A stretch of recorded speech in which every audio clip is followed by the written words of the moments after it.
The dark room was lit only by the soft red glow of the safe light, a hush filling the air like the pause between two heartbeats. The faint chemical smell of developer and fixer clung to the concrete walls, seeping into his skin and clothes. Daniel had been doing this for years, working in his cramped little studio above the shuttered hardware store at the edge of town. Yet he still found a strange comfort in the ritual. Hanging strips of negatives, waiting for images to slowly surface, felt like coaxing ghosts from another world. Tonight, as always, he worked alone, his radio muttering faint static in the corner, a low accompaniment to the trickle of water washing the photographs clean. The client had been unusual, not because he seemed threatening. He was polite, soft-spoken, maybe a little too eager, but because of the volume of film he had dropped off. 5 rolls of 36 exposures each, all shot on an old Canon that still smelled of dust and leather. The man had slid the rolls across the counter with gloved hands, his eyes pale and unblinking, his instructions curt. Develop them. Don't make digital copies, and don't share them. The request wasn't entirely odd. Some clients cherished the purity of film, the secrecy of it, but there was something about his tone that stuck in Daniel S.'s mind long after the man left. The first roll emerged easily, images blooming in the trays like memories he had never lived. They were photographs of streets mostly and alleys, anonymous sidewalks wet with rain, dim stairwells, abandoned bus stops. The kind of places no one lingered in, yet someone had chosen to frame them carefully. At first, Daniel thought it was merely an urban study, maybe an art project. But then he noticed something in the corner of one frame, a blur, human-shaped, too tall, standing by a lamppost. He leaned closer, squinting. The figure was indistinct, as though the lens had slipped. Yet the surrounding details were razor-sharp. The grit on the curb, the faded graffiti, the torn flyer plastered to the pole. Only the figure lacked definition, as if it didn't belong to the same reality. Daniel shrugged it off and hung the strip to dry, but then came the next photo. Another empty street, this time a brick alley with trash bins and a distant fire escape. And there it was again, the figure, this time closer, half caught in the glow of a window. Still blurred, still faceless, but unmistakably present. By the 7th or 8th frame, his unease deepened. The figure wasn't just recurring, it was advancing. In every shot, the faceless blur had moved closer to the foreground. By the 10th image, it stood at the edge of the sidewalk, its body a smear of darkness, its head tilted toward the camera. Daniel stopped, the hairs on his neck stiffening. He pulled the negatives up against the red light, scanning them carefully. The strip showed everything he had seen on the prints, the streets, the trash bins, the cracked sidewalks, but not the figure. On the negatives, the corners where the shape had loomed were empty. He checked again, and again. The prints showed the figure. The negatives did not. For the first time in his career, Daniel felt something close to fear rise in his chest. He tried to reason it through. A mistake in exposure, contamination of the paper, maybe a trick of his tired eyes. But no, the figure was clear as day in the photographs he held, a presence undeniable. And yet, chemically, physically, it shouldn't exist. By the end of the first roll, the figure was near enough to be unsettlingly large in the frame, like it was leaning forward, just outside the camera's depth of field. Daniel hesitated before opening the second roll, but his hands moved anyway, practiced and automatic, as though the work itself had its own momentum. The photos continued. Different streets now, but the same creeping presence. Always closer, always watching. In one shot, it stood at the mouth of a subway stairwell. In another, it lurked just behind the bars of a rusted fence. By the 24th frame, it had stepped into the street itself, directly facing the photographer. Daniel's breath fogged the safe light. He wasn't aware he had stopped breathing until the sharp ache in his chest forced him to suck in air. He reached for his phone, tempted to call the client and demand an explanation, but stopped. What would he say? That a ghost had appeared on his photographs? That the negatives disagreed with reality? Instead, he worked on, hands trembling, finishing the roll. He told himself he'd sleep on it, that in the morning it would all seem technical, explainable. But when he finally turned off the light and left the dark room, he found himself unable to lock the door right away. He kept glancing back into the shadows between the drying prints, half expecting to see the figure step forward out of the paper itself. That night, Daniel dreamt in black and white of alleys stretching endlessly, of stairwells that led nowhere, and of something that followed just out of frame, its blurred shape always moving closer each time he blinked. The following morning, Daniel sat at his kitchen table with a mug of coffee gone cold, staring at the photographs laid out in neat rows across the wood. He had carried them home against his better judgment, telling himself it was for closer inspection, though he knew it was because he couldn't leave them alone in the studio. Sleep had been shallow and broken. Every time his eyes closed, he saw that blurred silhouette stepping nearer. In the brightness of day, he hoped the strangeness would dissolve, that the mind's tricks under the red light had exaggerated what he'd seen. Yet the images looked even more unsettling now. Against the muted colors of his apartment, the black and white streets felt alive, humming with quiet menace. And the figure, always faceless, always leaning in, remained. He placed the prints side by side in sequence, watching as the distance between the camera and the shape closed frame by frame. Something occurred to him then. Whoever had taken these photos must have seen it too. The photographer had to know. Unless the figure hadn't been visible through the viewfinder. Unless only the developed prints revealed it. That thought made Daniel's stomach turn, because if it was true, then the man who shot these rolls hadn't been alone, whether he knew it or not. By late morning, Daniel forced himself back into the studio. The client had left a slip with a name, M. Becker, and a number. He dialed it 3 times before hanging up each attempt, his hand shaking too much to follow through. Instead, he loaded the 3rd roll. These photographs were different. They weren't urban streets anymore. They showed the inside of apartments, cheap rooms with stained carpets and peeling paint, half-empty kitchens, dim hallways lined with warped doors. Some were furnished, others barren, but all carried the stillness of places long abandoned. And in every one, the figure was there. At first, it lingered near a doorway or crouched by a window, blurred, waiting. Then, frame by frame, it crossed thresholds, entered living rooms, stood in kitchens. It was no longer an observer at a distance. It was invading spaces, as though following the photographer indoors. Daniel wiped sweat from his temples. The air in the dark room felt suddenly heavier, thick with the sour scent of chemicals. His gloves stuck to his palms. He couldn't shake the sense that by developing these images, by letting them surface, he was somehow allowing the figure to draw closer, not just in the photos, but here, into the edges of his own space. On frame 19 of the roll, the figure was in the center of the room, blurred, faceless, but larger now, dominating the image. On frame 20, the angle had shifted as if the photographer had stumbled back, and the figure loomed forward, arms indistinct but reaching. Daniel dropped the print into the water tray, his chest heaving. He couldn't keep going. He hung what was finished and left the rest undeveloped, the strips of negatives dangling wet and useless. He stepped out into the afternoon sunlight, blinking against it, desperate to feel something real. The town was quiet. He walked aimlessly, his mind replaying each image, until he realized his feet had carried him toward the outskirts, past the shuttered factory and toward the row of decaying tenements. He froze. They were the same buildings as in the photos. He recognized the tilted fire escape, the boarded windows, the distinctive graffiti on a wall. Daniel felt an electric jolt of dread. Becker's photos hadn't been artistic studies of random places. They were local.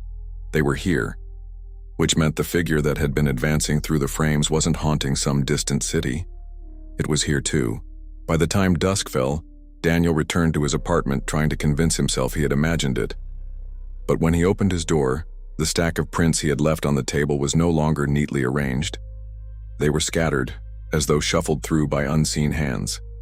The final photo of the second roll lay face up on the floor, the blurred figure standing in the street, angled slightly as though turning toward the photographer, and by extension, toward Daniel himself. That night he didn't dream. Or maybe he did and simply couldn't remember. What he did recall was waking in the dark, heart pounding, certain that someone had been standing in the corner of his bedroom, waiting for him to open his eyes. The next day bled into itself with the slow heaviness of a fever. Daniel couldn't shake the weight pressing against him, the sensation that his world had shifted half a degree off balance. He tried to distract himself, ran errands, cleaned his apartment, even sat in the cafe across from the train station with a notebook open in front of him. But every time he closed his eyes, the photographs resurfaced. Streets, rooms, the blurred figure, always closer. By evening, he forced himself back to the studio. Avoidance only deepened the anxiety. He told himself he needed to finish the remaining roles to understand the full picture, to take control of the dread instead of letting it gnaw at him from the dark. The chemicals were ready, the trays aligned, the hum of the ventilation steady. He slid the fourth roll into the tank and began. The images this time showed something new. Not streets, not apartments. These were stairwells, long, echoing flights of stairs in what looked like basements or service corridors, lit by single dangling bulbs. The photos were dim, grainy, as if shot hurriedly. The first few frames carried no figure, only the stark geometry of concrete steps. Daniel exhaled in shaky relief. Maybe this roll was empty. Then, on the seventh frame, there it was again. On a landing 3 steps above, its blurred body leaning against the wall as though it had been waiting. By the 9th frame, it had descended, closer. By the 12th, it stood at the base of the stairwell, facing the lens directly. The face, or lack of one, was a smear of shadow, as though the emulsion refused to capture its details. Daniel's hands shook so badly he almost dropped the tray.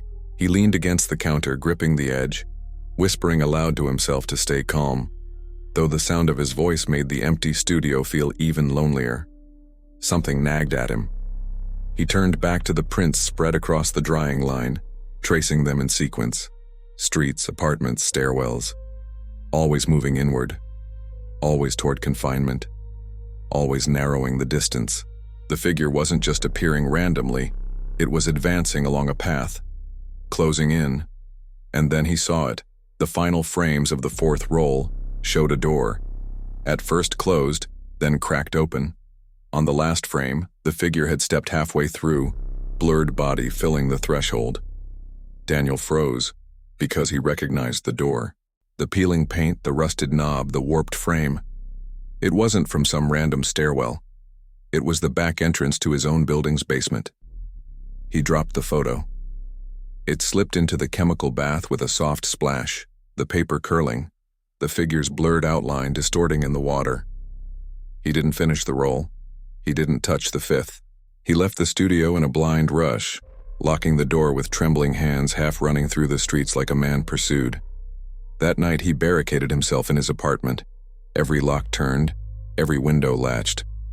He unplugged the phone after another failed attempt to call Becker. The line disconnected this time, only static bleeding into his ear. He tried to read, tried to watch television, but nothing held. Eventually, he gave in to exhaustion and slumped on the couch, prints still scattered across the table. Sometime after midnight, he woke with the sharp sense of being watched. His apartment was dark, moonlight pressing pale rectangles through the blinds. The air felt wrong, heavy, expectant. Slowly, dreading what he might see, he turned his head toward the table. The photographs had shifted again. They were no longer scattered. They were stacked in a single pile, neat, deliberate. On top lay a new print he hadn't developed. A shot of his apartment living room. The very room he was in, and in the photo, blurred and looming, the figure stood in the corner where the shadows were deepest. Daniel dropped it as though it burned. His chest seized, his throat dry. He forced himself to glance toward the same corner of the real room. Empty. Or maybe not. The darkness was so thick it seemed to pulse as if something waited just beyond his eyes' ability to focus. He didn't move until dawn seeped through the blinds, bringing with it the fragile illusion of safety. When morning came, he made a decision. He couldn't keep the photographs. Couldn't keep the negatives. He would burn them, every last one, before they consumed him. Yet as he gathered the prints, his hand froze on the final stack, the last photo from the 4th roll. the figure standing in the doorway of his building's basement. And beneath it, though he was certain he had never developed this, another image had appeared, the stairwell again. This time the angle was lower, as if taken from the ground. And the blurred figure was no longer distant, no longer advancing. It was crouched, its faceless head tilted down, as though bending close to peer directly into the lens. Daniel's hands went numb. The lens wasn't Becker's anymore. It was his. Daniel carried the shoebox of photographs and negatives down the fire escape in the dead of night, the cardboard trembling in his grip. The streets were empty, washed in a thin sheen of rain, lamps buzzing faintly. He had decided he would burn them. Every last image. Whatever they were, wherever they came from, he couldn't let them exist any longer. He crossed to the abandoned lot behind the shuttered hardware store, pried open the rusted lid of a metal barrel, and tossed the box inside. The lighter shook in his hand. When the first print caught, the flame bled across the paper with startling hunger. He watched as the blurred figure blackened and curled, vanishing into ash. Relief fluttered weakly in his chest. A fragile hope that maybe this would end it. He fed the fire every strip, every photograph, until only smoke and scraps remained. But the relief didn't last. When he returned to his apartment, the prints were waiting for him. Scattered across the table, the same sequence as before, pristine, untouched by flame. His breath came ragged. He tore them in half, shredded them to pieces, flushed them down the toilet. Yet when he staggered back to the living room, they were whole again, lined neatly, a path unfolding in images across the table like breadcrumbs drawing him forward. Each print now showed someplace closer, someplace he recognized too well. His own stairwell, his own door, then his living room, his couch, his table. The sequence ended with a photograph of him, sitting exactly where he stood now, holding a photograph in his shaking hands. Daniel staggered back, bile rising in his throat. The room was spinning, folding in on itself. He stumbled toward the door, but something made him glance once more at the prints, and there, at the very end of the sequence, a photo that had not been there before. A shot of his bedroom. On the bed lay a man, his face indistinct, blurred like the figure in all the others. Only now the blur wasn't standing. It was lying still, a lump beneath the sheets as though photographed in sleep. Daniel's body went cold. He turned toward the hallway, toward his bedroom door, which was slightly ajar. The air within seemed thicker, darker, as though the light refused to penetrate. Slowly, dread pinning his chest, he pushed the door open. The room was silent. Moonlight spilled across the bed, and there, beneath the covers, was the shape. A man-shaped blur, motionless, waiting. He stepped closer, trembling, unable to stop himself. He reached out and tugged at the sheet. The fabric fell back, revealing nothing but his own crumpled clothes, the shirt he had worn 2 nights ago, bunched in a heap as though arranged deliberately to resemble a body. Daniel staggered back, relief warring with confusion. He turned toward the doorway, desperate to flee, and froze, because in the mirror on the opposite wall the reflection showed the room as it was, but with one addition. Behind him, blurred and faceless, the figure stood. Daniel spun. The room was empty. He looked back at the mirror, still there, closer now. Leaning forward, faceless head tilted, as though peering into the glass, and then, as his breath broke into shallow gasps, he realized something that froze him to the marrow. It wasn't Becker's reflection the figure had been haunting. It wasn't the lens of the camera. It was his. Every frame, every step closer, had not been toward the man who shot the photos. It had been toward the man who developed them. The mirror quivered in the dim light, the blurred shape filling more of the glass until Daniel could see nothing else. And with a final, choking gasp, he understood why the negatives had been empty, because he wasn't in them either.